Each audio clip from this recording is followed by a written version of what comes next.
Hello, everybody. Jade Hamilton here. I'm going to continue reading Fantastic Mr. Fox, but before I do, I'm going to do a couple of tags. The first is by my friend Tamara from Once Upon a Nursery, and it is Dolly Sunshine Saturday. Now, the way Dolly Sunshine Saturday works is you can put your babies in anything that you want, any colour, whatever. All you've got to be able to do is explain why you put them in it and why it makes you happy. Now, Kyle has got a new outfit today. Now, Kyle, he's my little Thomas Tank Engine bear, my little Kyle Sean. And one of his favourite things is doggies. He likes dogs. You know, when he sees one out the window, it's, oh, mummy doggy! I know, love. So I was looking at some doggy themed things for him on Vinted the other day, and I saw this. Now, I'm a big fan of Snoopy and the Peanuts. So when I saw this, I couldn't resist it. It is a little sort of, I think it's cream coloured sweatshirt with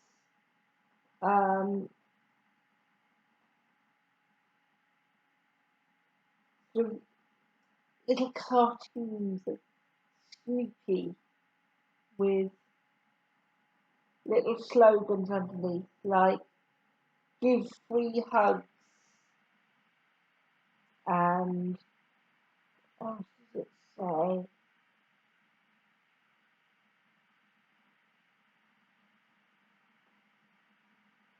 All sorts of things. I can't really read, the writing's very small, but it's also got good stock on it, and it's got Snoopy in a variety of lovely little poses. So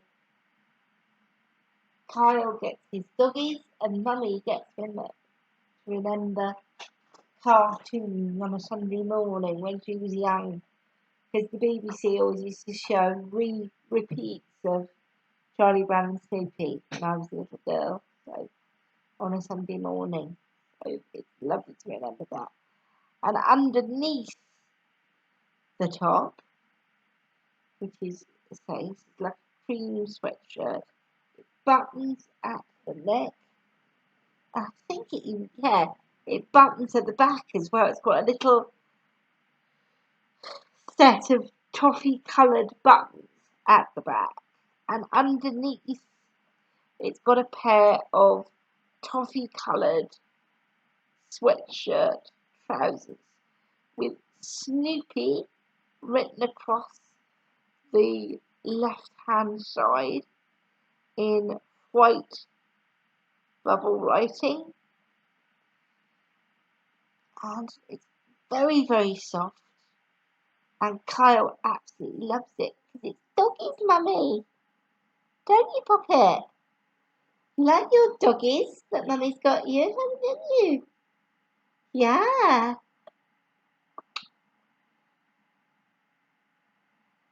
Shall we have a story now, special boy? Oh, actually, before I do, the other tag I was going to do was Patricia's tag from Patricia's Jolly Dreams, which is Playday Saturday. So I've got Kyle in his lovely new play clothes, and we're going to do one of our favourite things that we like to do when we play at weekends, which is read a story. We're continuing Fantastic Mr. Fox by Roald Dahl, as per all videos where I read. All copyright goes to Roald Dahl, Quentin Blake and Puffin. I own absolutely nothing. Make yourself comfy.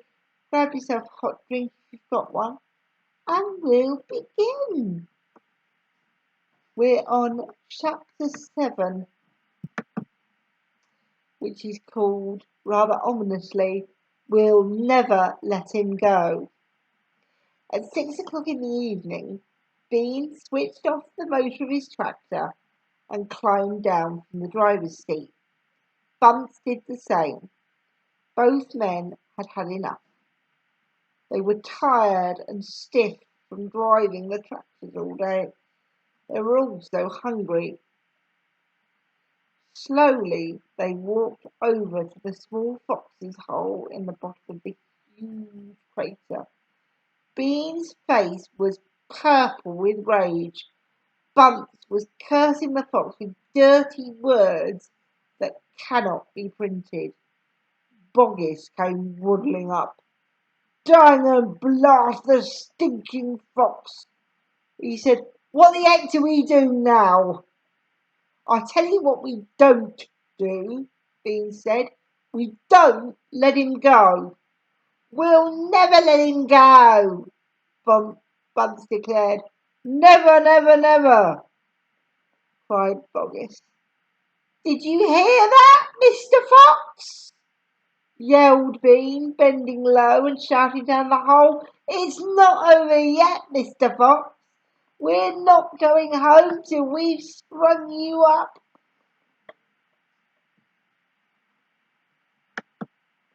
"Dead as a dingbat." Whereupon all the three men all shook hands with one another and swore a solemn oath that they would not go back to their farms until the fox was caught. "What's the next move?" asked Bunce. "We're sending you down the hole to fetch him up," said Bean. "Go down you go, misery cat. Stop me!" screamed Bunce, running away. Bean made a sickly smile. When he smiled, you saw his scarlet gums. You saw more gums than teeth. "There's only one thing to do," he said. "We starve him out. We camp here day and night watching the hole. He'll come out in the end. He'll have to." So Boggis and Bunce and Bean sent messages down to their farms asking for tents, sleeping bags, and supper. Chapter 8. The foxes begin to starve. That evening the tents were put up in the crater on the hill, one for Boggis, one for Bunce, and one for Bean. The tents surrounded Mr. Fox's hole, and the three farmers sat outside their tents eating their supper. Boggis had 3 dozen chickens and 3 boiled chickens smothered with dumplings. Bunce had 6 doughnuts filled with disgusting goose liver paste, and Bean had 2 gallons of cider. All 3 of them kept their guns beside them. Boggis picked up a steaming chicken and held it close to the fox's hole. "Can you smell this, Mr. Fox?" he shouted. "Lovely tender chicken! Why don't you come up and get it?" Oh, the smell, the rich scent of chicken wafted down the tunnel to where the foxes were crouching. "Oh, Dad," said one of the small foxes, "couldn't we just sneak up and snatch it out of his hand?" "Don't you dare," said Mrs. Fox. "That's just what they want you to do." "But we're so hungry," they cried. "How long will it be till we get something to eat?" Their mother didn't answer them, nor did their father. There was no answer to give. As darkness fell, Bunce and Bean switched on the powerful headlamps of the 2 tractors and shone them onto the hole. Now, said Bean, we'll take it in turns to keep watch. One watches while two sleep, and so on through the night. Boggis said, what if a fox digs a hole right through the hill and comes out the other side? You didn't think of that one, did you? Of course I did, said Bean, pretending he had. Go on then, tell us the answer, said Boggis.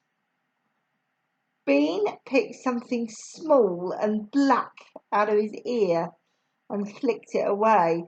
How many people have you got working on your farm? He asked. 35, said Boggis. I've got 36, Bunt said. And I've got 37, Bean said. That makes 108 men altogether. We must order them to surround the hill. Each person will have a gun and a torch. There will be no escape then for Mr. Fox. There'll be no escape then for Mr. Fox.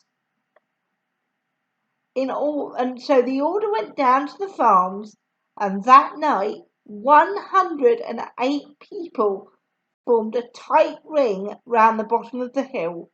They were armed with sticks and guns and hatchets and pistols and all sorts of other horrible weapons. This made it quite impossible for a fox or indeed any other animal to escape from the hill. The next day the watching and waiting went on.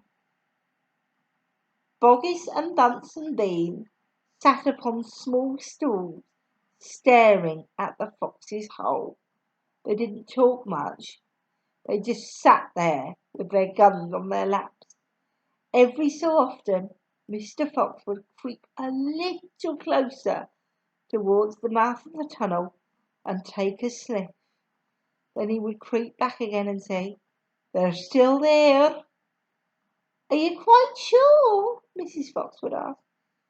Positive, said Mr. Fox. I can smell that man Bean a mile away. He stinks. Chapter 9. Mr. Fox has a plan.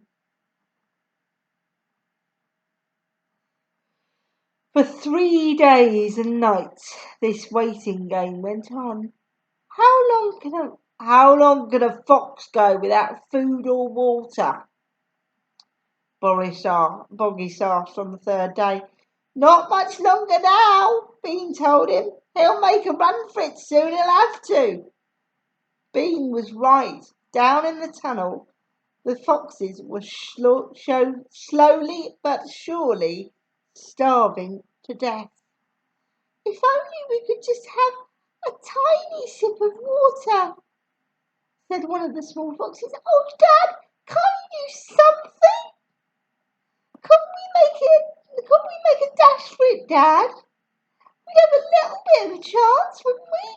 No chance at all, snapped Mrs. Fox. I refuse to let you go up there and face those duns. I'd sooner let you stay down here and die in peace.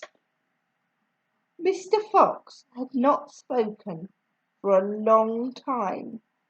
He'd been sitting quite still, his eyes closed, not even hearing what the others were saying. Mrs. Fox knew that he was trying desperately to think of a way out, and now, as she looked at him, she saw him stir himself and get slowly to his feet. He looked back at his wife. There was a little spark of excitement dancing in his eyes. What is it, darling? Said Mrs. Fox quickly. I've just had a bit of an idea, Mr. Fox said carefully. What? They cried. Oh, Dad, what is it? Come on, said Mrs. Fox. Tell us quickly. Well, said Mr. Fox. Then he stopped and sighed. And then he stopped and sighed and sadly shook his head. He sat down again. It's no good, he said. It won't work after all. Why not, Dad?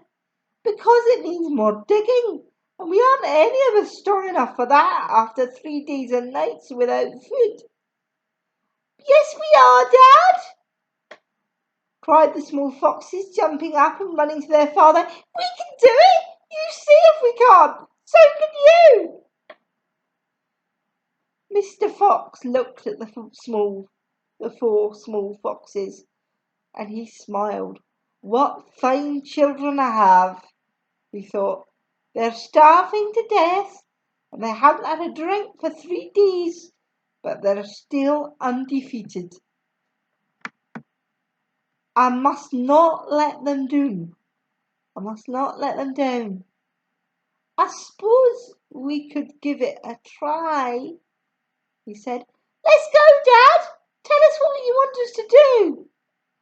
Slowly, Mrs. Fox got to her feet. She was suffering from the lack of food and water. I'm so sorry, she said, but I don't think I'm going to be much help. You stay right where you are, my darling, said Mr. Fox. We can handle this by ourselves. Chapter 10 Boggis's Chicken House, Number 1. This time we must go in a very special direction, said Mr. Fox, pointing sideways and downward. So he and his 4 children started to dig once again. The work went much more slowly now, yet they kept at it with great courage, and little by little the tunnel began to grow. Dad, I wish you'd tell us where we're going, said one of the children. I dare not do that, said Mr. Fox, because this place I'm hoping to get to is so marvellous that if I described it, you'd go wild with excitement. And then if you fail to get there, which is very possible, you'd die of disappointment. I don't want to raise your hopes too much, my darlings. For a long, long time they kept digging. For how long they didn't know, because there were no days and no nights down there in the murky tunnel. But at last Mr. Fox gave the order to stop. I think, he said, we'd better take a peep upstairs now and see where we are. I know where I want to be, but I can't possibly be sure we're anywhere near it. Slowly, wearily, the foxes began to slope the tunnel up to the surface. Up and up it went until suddenly they came to something hard above their heads, and they couldn't go any further. Mr. Fox reached up to examine this hard thing. It's wood, he whispered. Wooden planks. What does that mean, Dad? It means, unless I'm very much mistaken, but we are right underneath somebody's house, whispered Mr. Fox.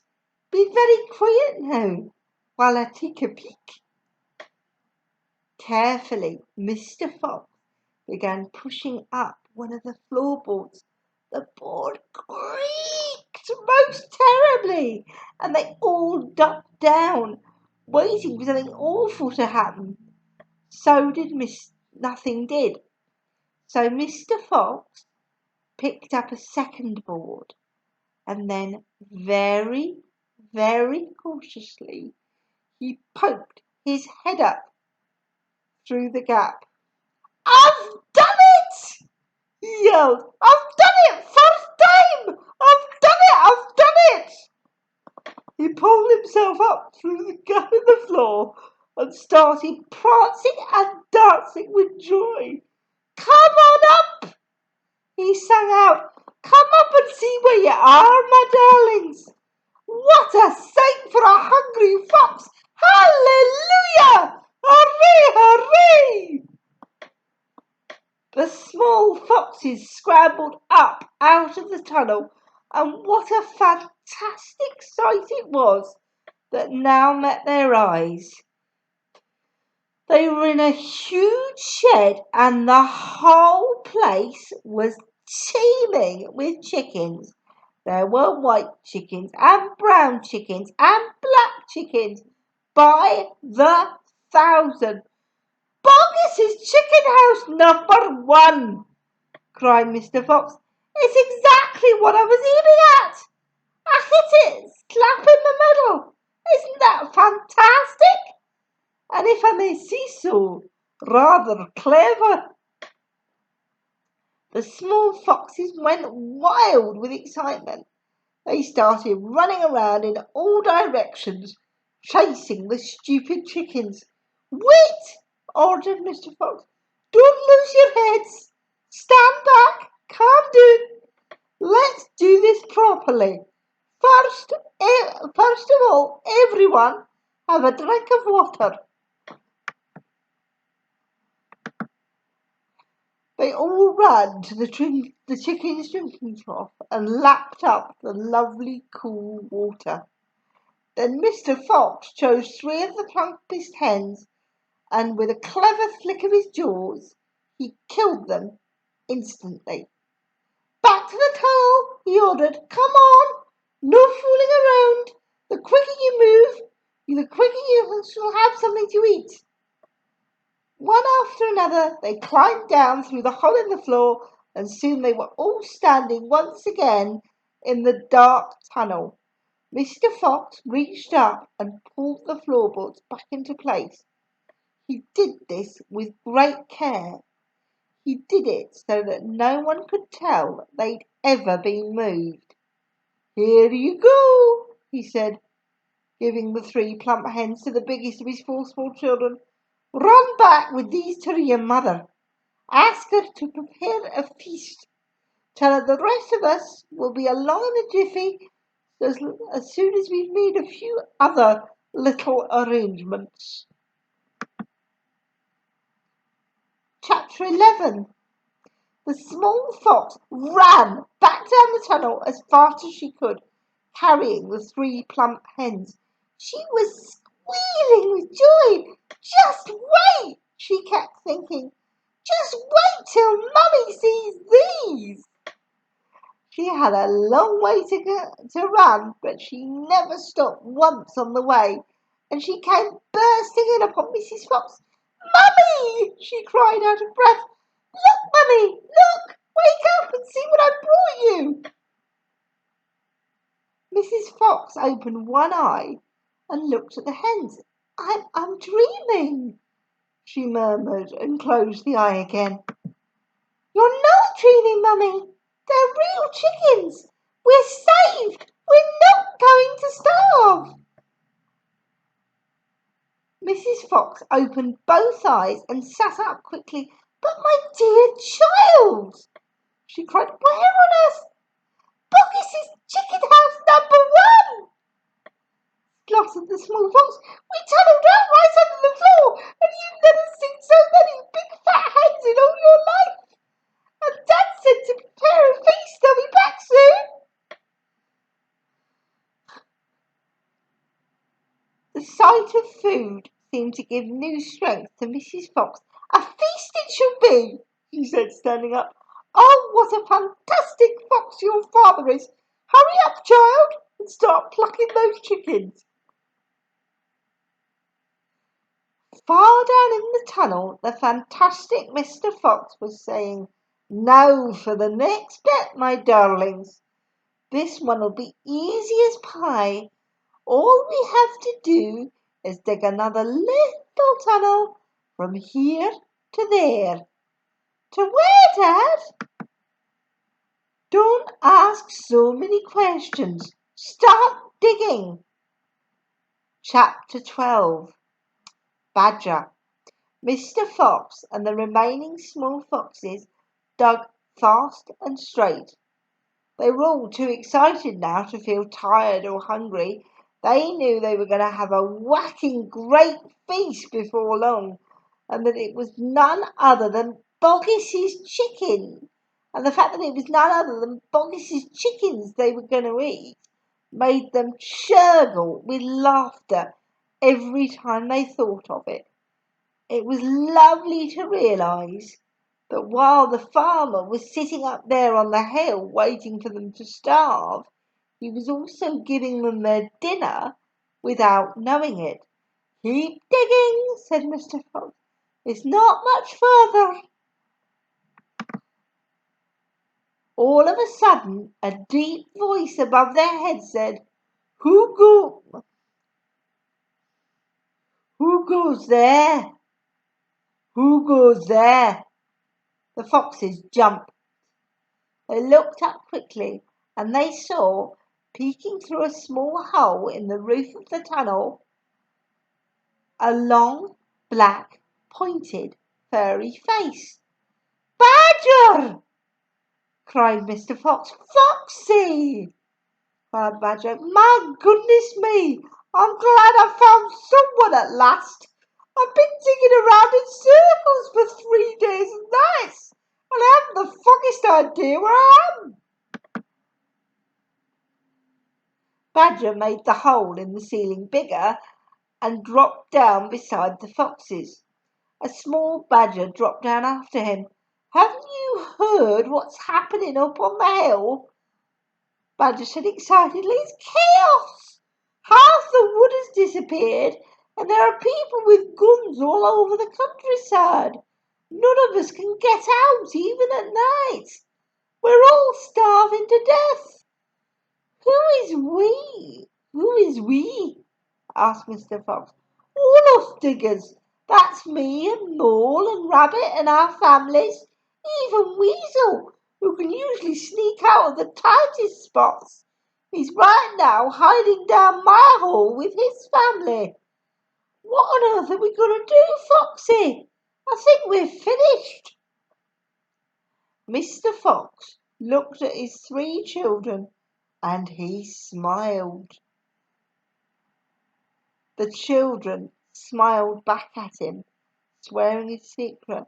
"My dear old Badger," he said, "the mess you're all in is all my fault.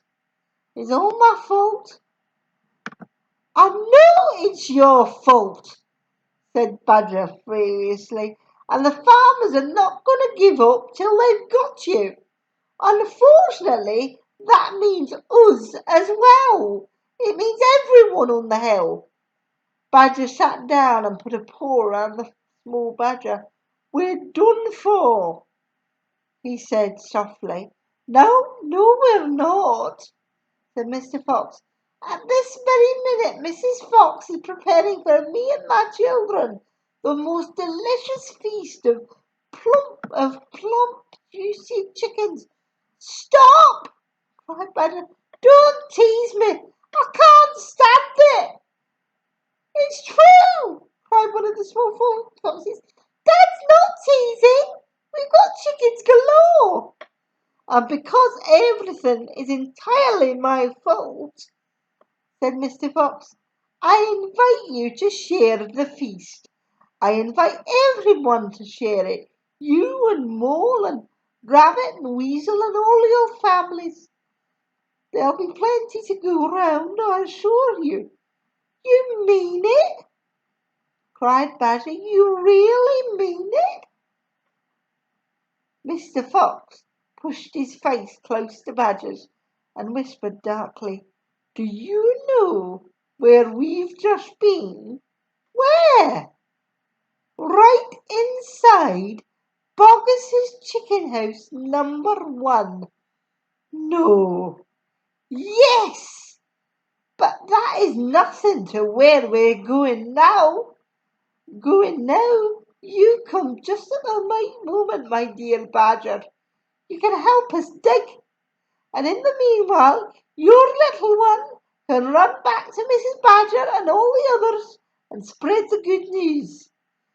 Mr. Fox turned to the small badger and said, "Tell them they're invited to a fox's feast. Then bring them all down here and follow the tunnel back until you find my home." "Yes, Mr. Fox," said the small badger. "Yes, sir. Right away, sir. Oh, thank you, sir." Scrambling quickly back through the hole in the roof of the tunnel, The little badger disappeared. Chapter 13. Bunce's Giant Storehouse.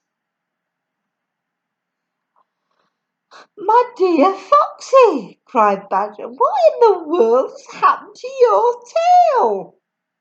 "Don't talk about it, please," said Mr. Fox. "It's a painful subject." They were digging the new tunnel. They dug in silence. Badger was a great digger, and the tunnel went forward at a terrific pace now that he was lending a paw. Soon they were crouching underneath yet another wooden floor. Mr. Fox grinned slyly, showing sharp white teeth. "If I'm not mistaken, my dear Badger," he said, "we are now right underneath the farm which belongs to that nasty Bunce.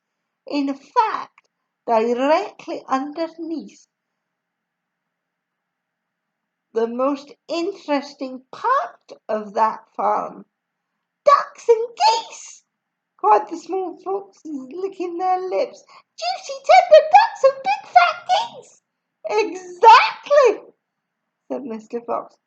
"But how in the world can you know where we are?" asked Badger.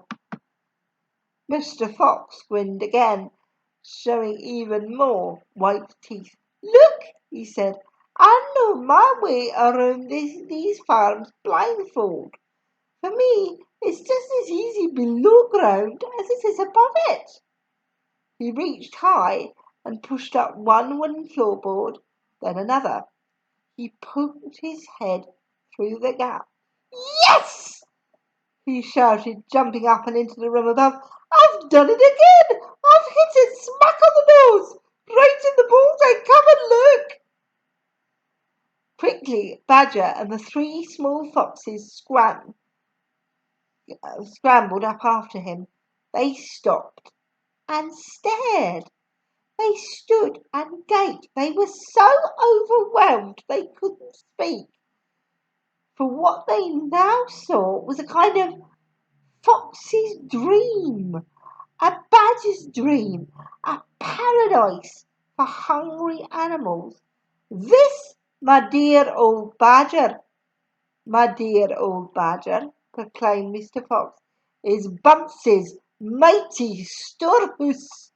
All his finest stuff is stored in here before he sends it off to market."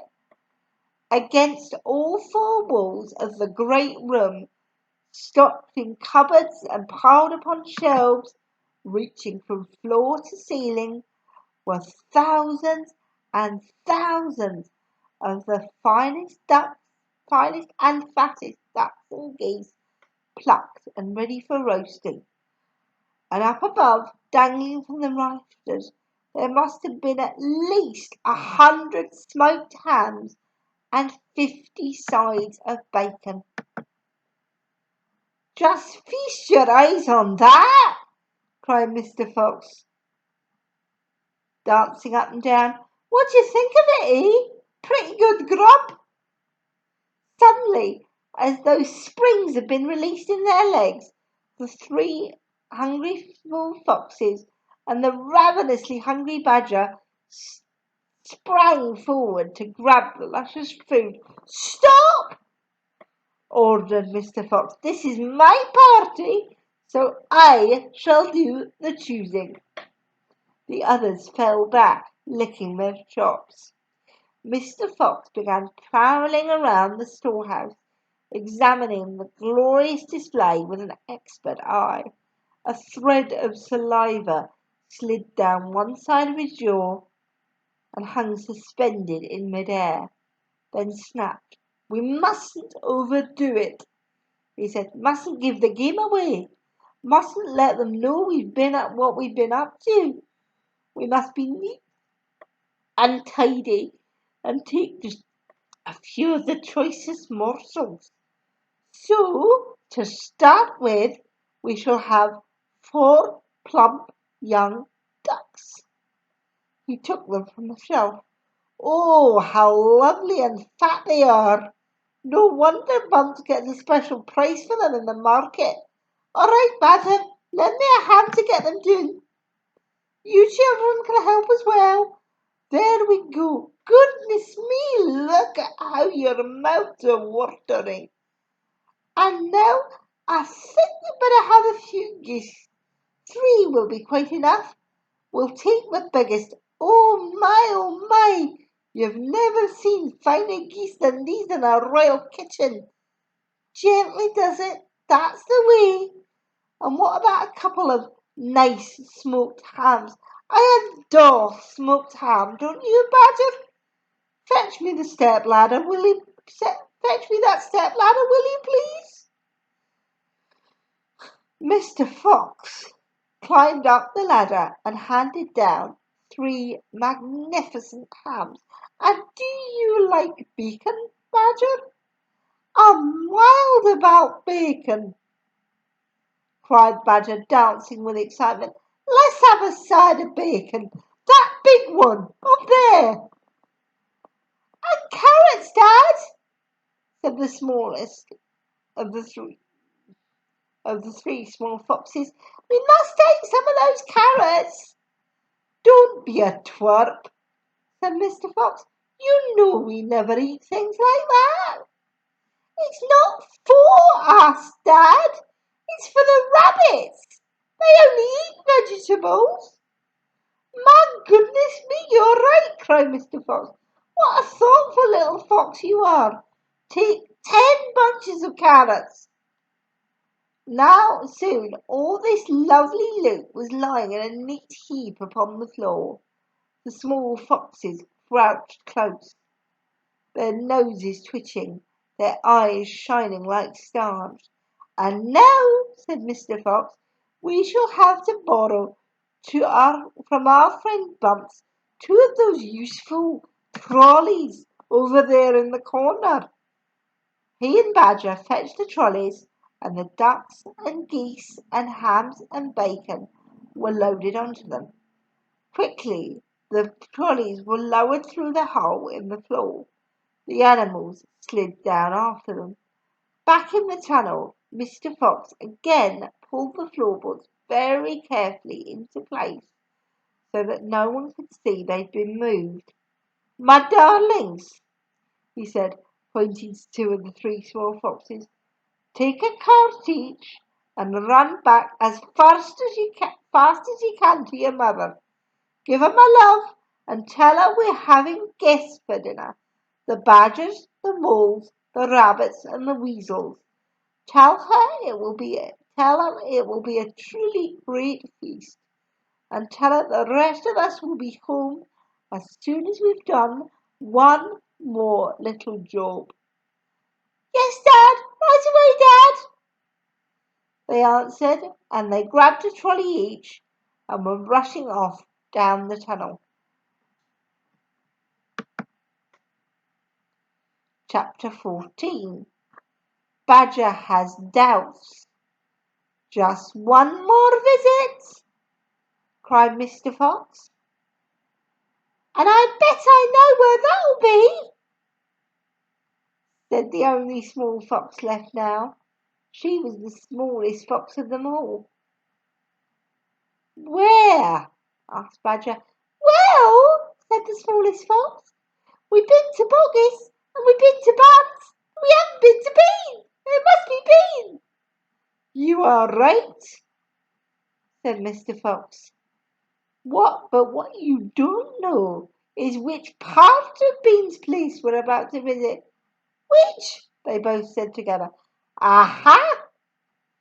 said Mr. Fox. Just you wait and see. They were digging as they talked. The tunnel was going forward fast. Suddenly Badger said, Doesn't this worry you? Just a tiny bit, Foxy. Worry me? said Mr. Fox. What? All this stealing. Mr. Fox stopped digging and stared at Badger as though he'd gone completely dossy. My dear old furry frump, he said, do you know anyone in the whole world who wouldn't swipe a few chickens if their children were starving to death? There was a short silence while Badger thought deeply about this. You are far too respectable, said Mr. Fox. There's nothing wrong with being respectable, Badger said. Look, said Mr. Fox. Boggis and Bunce and Bean are out to kill us. You realise that, I hope. I do, Foxy, I do indeed, said the gentle Rattler. But we're not going to stoop to their level. We don't want to kill them. I should hope not indeed, said Badger. We wouldn't dream of it, said Mr. Fox. We shall simply take a little food here and there to keep us and our families alive, right? I suppose we'll have to, said Badger. If they want to be horrible, let them, said Mr. Fox. We down here are decent, peace-loving people. Badger laid his head on one side and smiled at Mr. Fox. Foxy, he said, I love you. Thank you, said Mr. Fox. And now let's get on with the digging. 5 minutes later, Badger's front paws hit against something flat and hard. What on earth is this? He said. It looks like a solid stone wall. He and Mr. Fox scraped away the soil. It was a wall, but it was built of bricks, not stone. The wall was right in front of them, blocking their way. Now, who in the world would build a wall under the ground? Asked Badger. Very simple, said Mr. Fox. It's the wall of an underground room. And if I'm not mistaken, it's exactly what I'm looking for. Chapter 15. Bean's Secret Cider Cellar. As they examined the wall carefully, Mr. Fox examined the wall carefully. He saw that the cement between the bricks was old and crumbly, so he loosened a brick without much trouble and pulled it away. Suddenly, out from the hole where the brick had been, there popped a small, sharp face with whiskers. Go away, it snapped. You can't come in here. It's private. Good Lord, said Badger. Good Lord, said Badger. It's rats. You trickster, said Mr. Fox. I should have guessed we'd found you down here somewhere. Go away, shrieked Rat. Go on, beat it. This is my private pitch. Shut up, said Mr. Fox.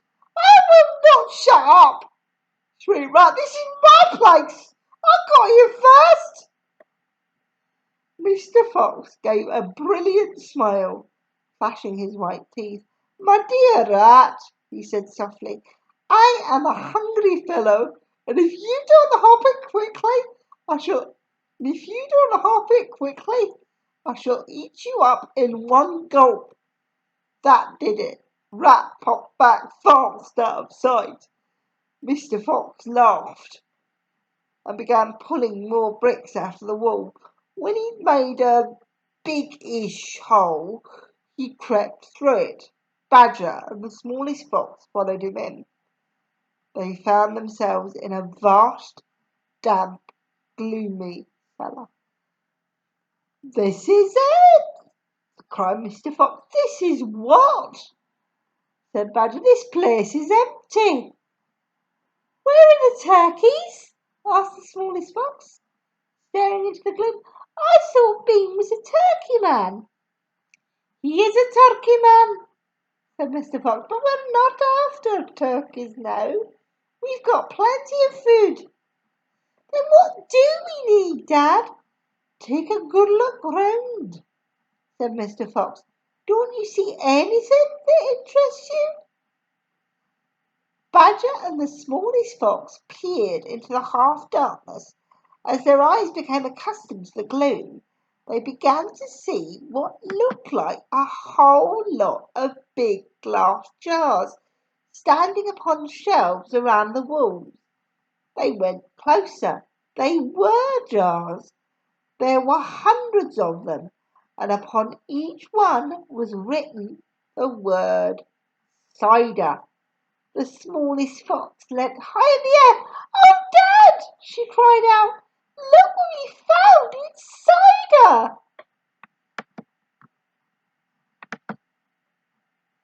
"Exactly," said Mr. Fox. "Tremendous!" shouted Badger.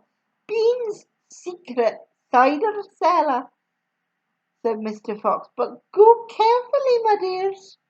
Don't make a noise. This cellar is right underneath the farmhouse itself." "Cider," said Badger, "is especially good for badgers. We take it as a medicine. One glass 3 times a day with meals, and another at bedtime."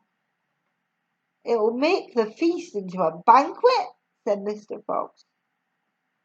While they were talking, the smallest fox had sneaked a jar off the shelf and had removed the stopper. "Wow!" she gasped at the smell. "Wowee!" You must understand, this wasn't the ordinary weak fizzy cider one buys in the store. It was the real stuff, a home-brewed fiery liquor that burned in your throat and boiled in your stomach. "Ah! Ah!" gasped the smallest fox, about to take a sip. This is some cider." "That's quite enough of that," said Mr. Fox, grabbing the jar and putting it to his own lips. He took a tremendous gulp. "It's miraculous," he whispered, fighting for breath. "It's fabulous. It's beautiful. It's my turn," said Badger, taking the jar and tilting his head well back. The cider gurgled and burbled down his throat. It's like melted gold," he gasped. "Oh, oh, Foxy, it's like drinking sunbeams and rainbows." You're poaching!" shrieked Rat. "Put that down at once. There'll be none left for me." Rat was perched up on the highest shelf in the cellar, peering out from behind a huge jar. There was a small rubber tube inserted into the neck of the jar, and Rat was using this tube to suck out the cider. "You're drunk," said Mr. Fox. "Mind your own business," shrieked Rat. "And if you great clumsy boots come messing about in here, we'll all be caught. Get out and leave me to sip me cider in peace."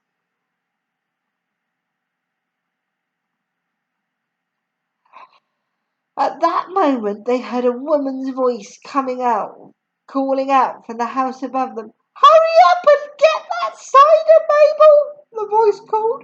"You know Mr. Bean doesn't like to be kept waiting, especially when he's been out all night in a tent." The animals froze. They stayed absolutely still, their ears pricked, their bodies tense. Then they heard the sound of a door being opened. The door was at the top of a flight of stone steps leading down from the house to the cellar. And now someone was starting to come down those steps.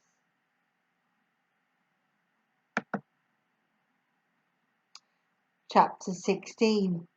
The woman. "Quick!" said Mr. Fox. "Hide!" He and Badger and the smallest fox jumped up onto a shelf and crouched, behind a row of big cider jars. Peering around the jars, they saw a woman coming down into the cellar. At the foot of the steps, the woman paused, looking to right and left. Then she turned and headed straight for the place where Mr. Fox and Badger and the smallest fox were hiding. She stopped right in front of them. The only thing between her and them was a row of cider jars. She was so close, Mr. Fox could hear the sound of her breathing. Peeping through the crack between two bottles, he noticed that she carried a big rolling pin in one hand. How many does he want? How many will he want this time, Mrs. Bean?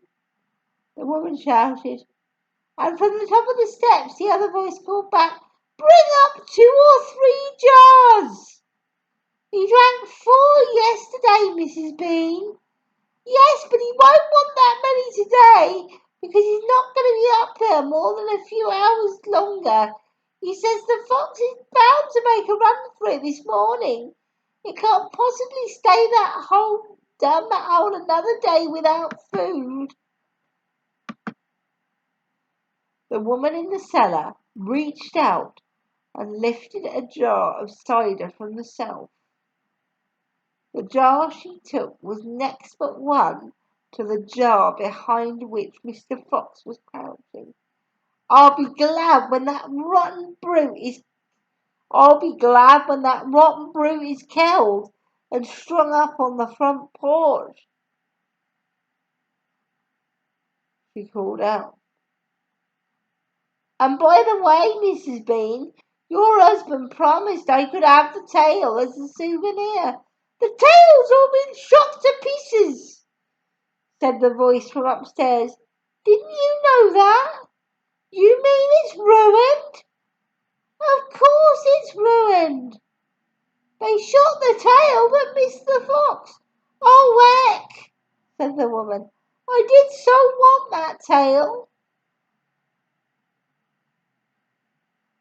"You can have the head instead, Mabel. You can get it stuffed and hang it on your bedroom wall. Hurry up now with that cider." "Yes, ma'am, I'm coming," said the woman, and she took a second jar from the shelf. "If she takes one more, she'll see us," thought Mr. Fox. He could feel the smallest fox's body pressed tightly against his own, quivering with excitement.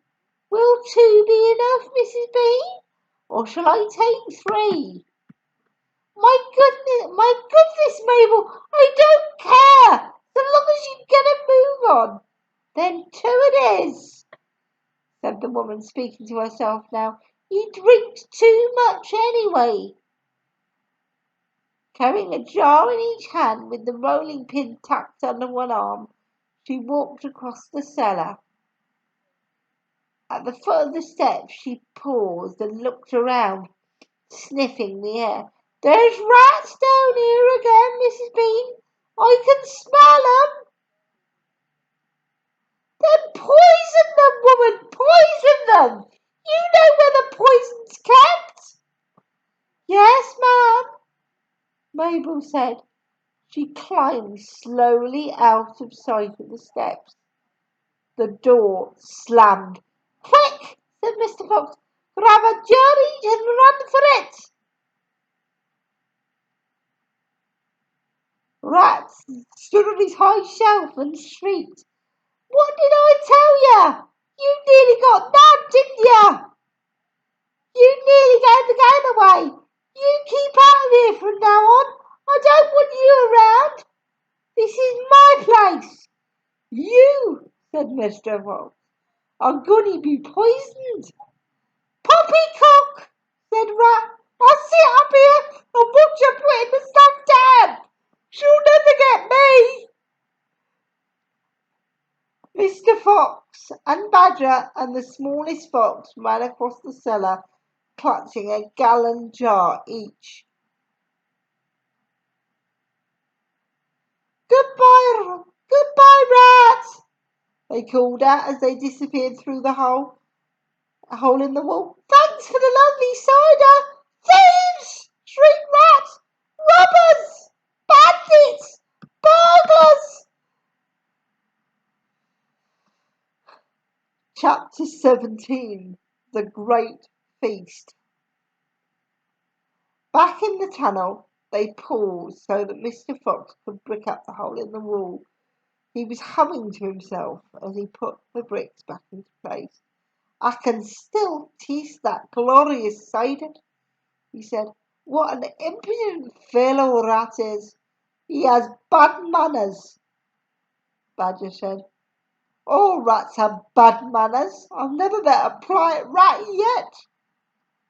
And he drinks too much, said Mr. Fox, putting the last brick in place. There we are. Now home to the feast. They grabbed their jars of cider and off they went. Mr. Fox was in front.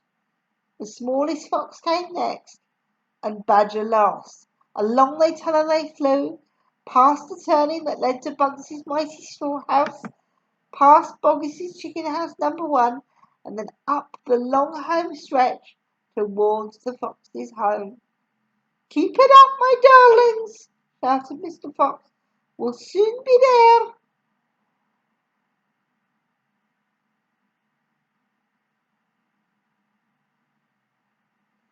Think about what's waiting for us at the other end, and just think what we're bringing home with us in these jars. That ought to cheer up Mrs. Fox. Mr. Fox sang a little song as he ran. Home again swiftly I glide, back to my beautiful bride. She'll not feel so rotten as soon as she's gotten some cider inside her inside. Then Badger joined in. Dear Mrs. Badger, he cried, so hungry she very near died, but she'll not feel so hollow if only she'll swallow some cider inside her inside. They were still singing as they rounded the final corner and burst in upon the most wonderful and amazing sight any of them had ever seen. The feast was just beginning. A large dining room had been hollowed out in the middle of out of the earth, and in the middle of it, seated around a huge table, were no less than 29 animals. They were Mrs. Fox and 3 small foxes, Mrs. Badger and 3 small badgers, Mole and Mrs. Mole and 4 small moles, Rabbit and Mrs. Rabbit and 5 small rabbits, Weasel and Mrs. Weasel and 6 small weasels. The table was covered with chickens and ducks and geese and hams and bacon, and everyone was tucking into the lovely food. My darling, cried Mrs. Fox, jumping up and hugging Mr. Fox. We couldn't wait. Then she hugged the smallest fox of all, and Mrs. Badger hugged Badger, and everyone hugged everyone else, and amid shouts of joy the great jars of cider were placed upon the table, and Mr. Fox and Badger and the smallest fox sat down with their families. You must remember, no one had eaten a thing for several days. They were ravenous. So for a while there was no conversation at all. There was only the sound of crunching and chewing as the animals attacked the succulent food. At last Badger stood up. He raised his glass of cider and called out, A toast! I want you all to stand and drink a toast to our dear friend who has saved our lives this day, Mr. Fox! To Mr. Fox! They all shouted, standing up and raising their glasses. To Mr. Fox! Long may he live! Then Mrs. Fox got to her feet and said, I don't want to make a speech. I just want to say one thing, and it is that my husband is a fantastic fox. Everyone clapped and cheered. Then Mr. Fox himself stood up. This delicious meal, he began. Then he stopped.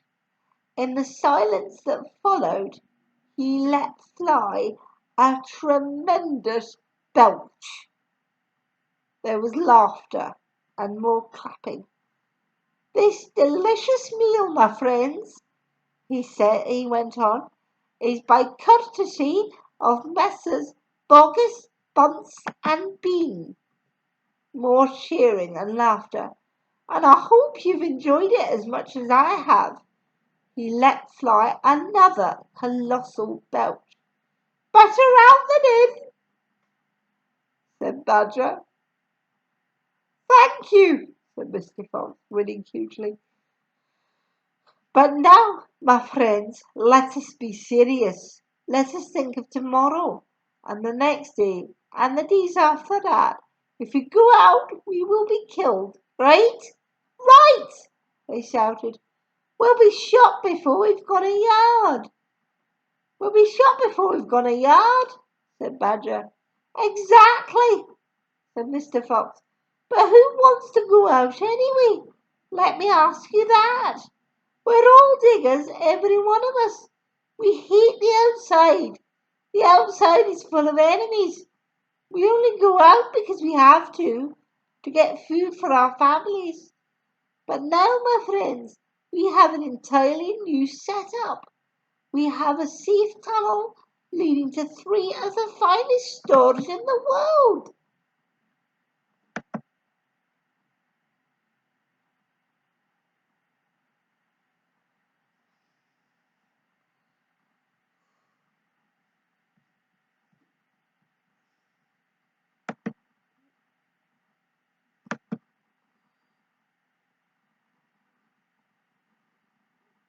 Hang on a second, I'll just pause you guys. There's a bit of a technical difficulty, I'm sorry. Let me just pause.